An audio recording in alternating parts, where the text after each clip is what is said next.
Access is not the same as opportunity. We often talk about opportunity as if it's neutral. The same job postings, same application portals, same eligibility criteria. And on the surface, that looks fair. But access is not determined by what's written on the page. It's shaped by what happens before anyone applies and what happens quietly in the background. Here's a simple example. Two candidates apply for the same role. There's the same education, same years of experience, comparable skills, and one candidate is referred internally. The other applies cold. Even before interviews begin, the system has already shifted. One application is trusted, the other is evaluated, and that's not about talent, that's about proximity.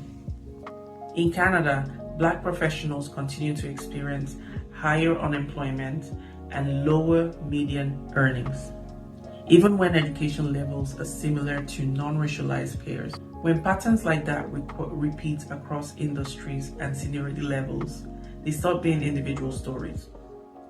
They become signals of system design. Systems don't just evaluate performance, they decide who gets access to performance in the first place. Access is shaped by questions like who gets contests instead of connection, who is coached informally before being assessed, who is assumed to belong before they ever speak. Many systems rely heavily on informal trust, referrals, culture fit, unwritten expectations. None of those are neutral. They favor people who already understand the rules, often because those rules were built around them.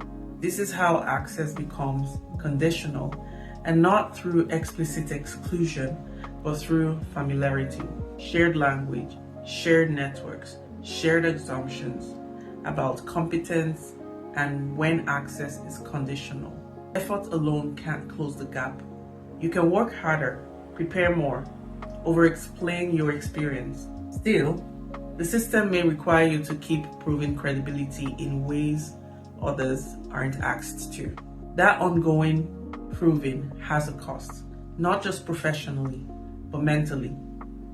Conditional access creates exhaustion, not because people are incapable, but because they are navigating systems that weren't designed with them in mind. This is not about blame, and it's not about lowering standards. It's about recognizing that many systems reward navigation skills that are invisible to those who already have them. Designing for access means asking different questions, and not who performs best once inside, but who can realistically get inside at all.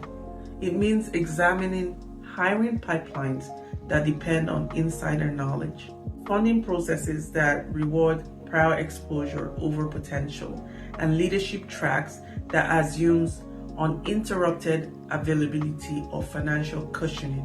When pathways are unclear, undocumented, or informal, access narrows quietly.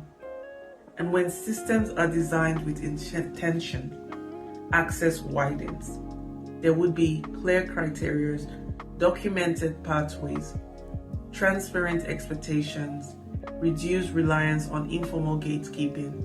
And this is what makes progress scalable, because progress that relies on exceptional navigation, on resilience alone, is not sustainable. And as we move through Black History Month, this reflection is an invitation to pause. Where has access been assumed in your work or industry? And who might that assumption quietly exclude? Again, this is not about fixing everything at once, it's about noticing. Because what we notice, we can redesign.